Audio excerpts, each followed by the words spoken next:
Thank you for joining me for another read-along. Today we're going to be doing an update on Robin Cook's Foreign Body. This book is a medical thriller, a company located in India that's bent on destroying their medical tourism industry. I'm usually really into medical thrillers, so I've been thinking about, besides the, unnecessary sex scene at the beginning, which I've talked about before, why it was so hard for me to get into the book.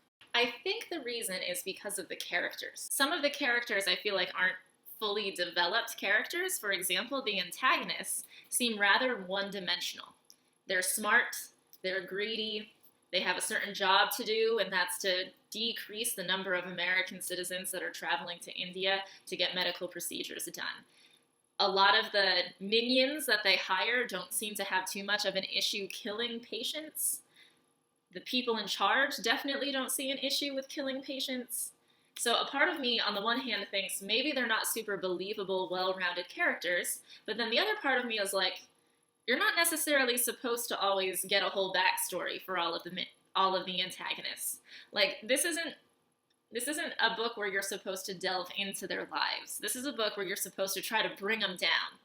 Like, you don't need to waste time and pages on a book that's already quite long on all of that, when you really want to just get into the drama and the action of the thriller part of the book. So I really can't fault Robin Cook too much. I've just got to stop expecting books of certain genres to also be books of other genres. Do you think Cook's publishers cared how much of a backstory the bad guys had? You're supposed to be in it for the action, not necessarily in it for the character developments. It's not War and Peace. I wonder if I might be a little bit scared of the characters being believable. Like, maybe there are actually sociopaths like that. In fact, I know there are. Sociopaths exist, and they would definitely be the most likely candidates to get to the top of whatever ladder they're pursuing for their career. So maybe I just don't want to like that the book has believable evil characters. Are people ever fully evil? They're sociopaths, not evil. Lots of people are motivated by greed. There are people today that are letting people die because they're motivated by greed.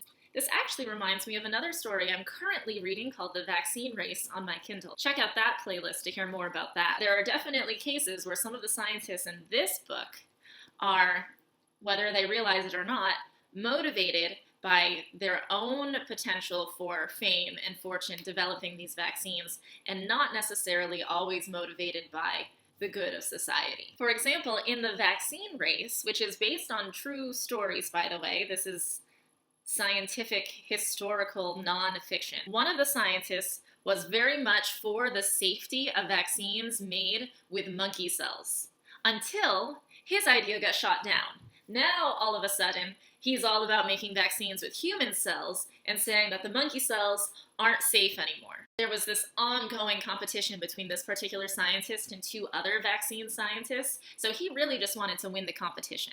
It's not really clear how much of that is money motivation and how much of that might be just fame and recognition and your own personal drive to succeed.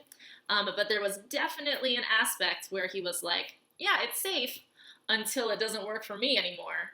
Now it's not safe anymore just because it doesn't work for me. He changed his whole tune.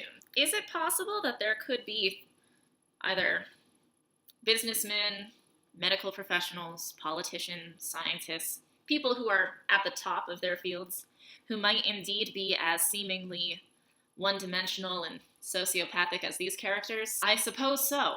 Who knows? Maybe Cook will give me more of a backstory and make the characters more well-rounded. I'm really only about a little less than halfway through. You'll just have to join me for another read-along update.